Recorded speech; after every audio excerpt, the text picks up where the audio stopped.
Norðlenska nautakjötið. Uppskrift að góðu kvöldi.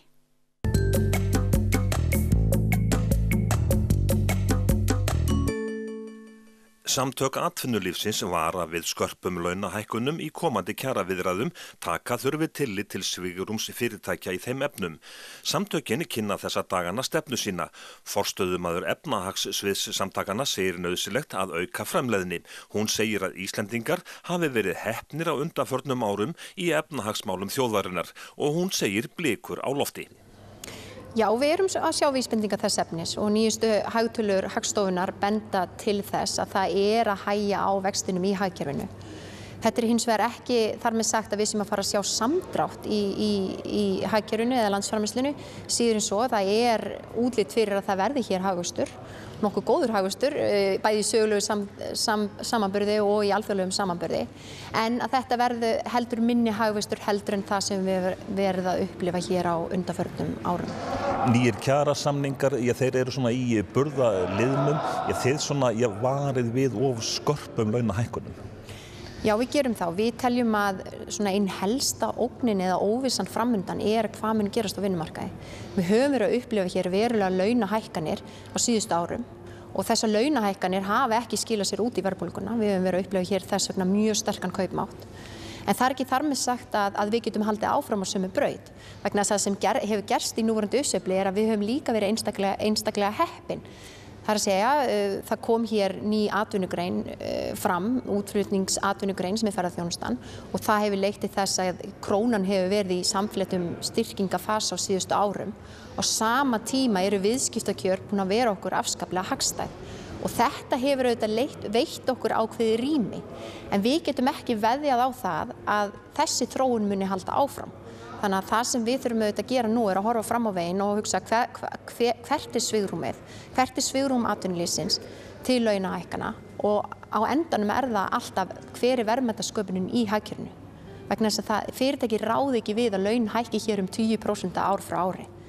En það hefur svona tíðkast hérna að launþegarsamtökin, þau miða sig við önnur þjóðlönd, þau miða sig við aðra starfsstéttir og svo framvegis og það hafa orðið miklar launahækkanir allvíða. Já, það vissulega rétt, enda lítum við mjög vel út í alþjóðlegum samanburði. Ef við skoðum bara launatölfræðina hér á landi miðað við erlendis, að þá ekki hægt að segja að við séum hér með lág laun, síður en svo, vegna þess að tölur staðfesta það frá OECD að meðallaun hér á landi eru há í alþjóðlegum samanburði. Útflutningsatvinnuvegirnir, hvernig standa þeir svona almennt? Þau standa mjög vel og við erum komin hér með mjög öflugar útflutningsgreinar sem að standa undir stórum hluta þeirri verðmætasköpun sem hér sér stað í hagkerfinu. Til að mynda hér á árum áður, ef við horfum aftur til 2010, þá var útflutningsverðmæti þriðjungur af landsframleiðslunni. Í dag þetta helmingur af landsframleiðslunni.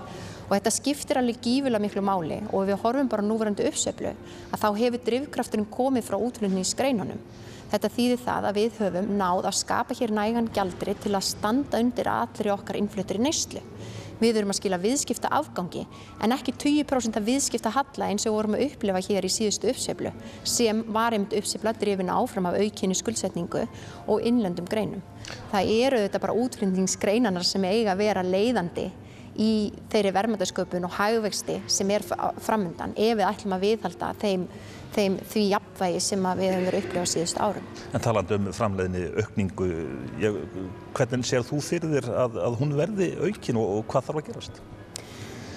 Það sem við höfum verið að glíma við lág framleiðni og einhverju leyti það vegna smæði markaðar en ef við horfum á hvaða marka útflutningsgreinina starfa á, þá starfa þeir auðvitað á mun stærri markaði og þess vegna eru það útflutningsgreinar sem eru leiðandi í þeirri framleiðni sem við erum að upplifa og framleiðni aukningin mun fyrst og fremst koma frá útflutningsgreinunum. Það hins vegar erfitt að sjá að framleiðnin muni aukast verulega ef við ætlum áfram að vera í svona sveiflukenndu hagkerfi. Við erum eitt sveiflukenndasta hagkerfi meðal OECD-ríkja, hvort sem við horfum á út frá sveiflum í hagvexti eða sveiflum í verðbólgu. Og allar svona sveiflur eru til þess fallnar að hafa áhrif á framleiðnina og leiða til þess að við getum ekki aukið framleiðnina, sem auðvitað forsenda þess að við getum bætt hér lífskjör og leitt til sjálfbæra launahækkana að verðmætasköpun í landinu aukist. Ríkið stærsti vinnuveitandinn og það að koma alþingis kosningar, má ekki búast núna við kosningarloforðum og svo framvegis, og hvernig fer það í samtöku atvinnulífsins? Það fer ekki drossalega vel í okkur. Við erum smeyk og það svona ástandið, og einkum og sérlega vegna þess að við höfum bent á það að nú þegar við erum á toppi hagsveiflunnar að þá erum við ekki að skila nægum afgangi ef við horfum þetta út frá rekstri ríkisins, hvað þá hins opinbera. Við getum gert betur. Við höfum verið að auka hér útgjöld og samfara því sem að tekjustofnanir hafa bólnað út. Við erum með skattprósentur í hæstu hæðum. Við erum háskattaríki meðal OECD-ríkja, og ef til bakslags kemur, ef það mun hægja verulega á hagvextinum, að þá óttust við hvað mun gerast með skattheimtuna í hæstu hæðum. Tekjustofnar munu draga saman þegar dregur úr vexti hagkerfisins, en útgjöldum munu standa eftir. Og þetta auðvitað verulegt áhyggjuefni, og við óttumst það að það verði hér loforð sem ekki innegn fyrir. Og hvað þá heldur ef það muni eiga sér stað einhverja verulega kerfisbreytingar ef það mun ríkja áfram þessi pólitíska óvissa.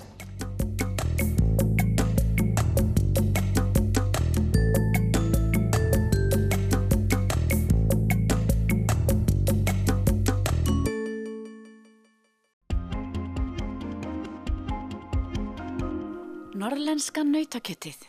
Uppskrift af góðu kvöldi.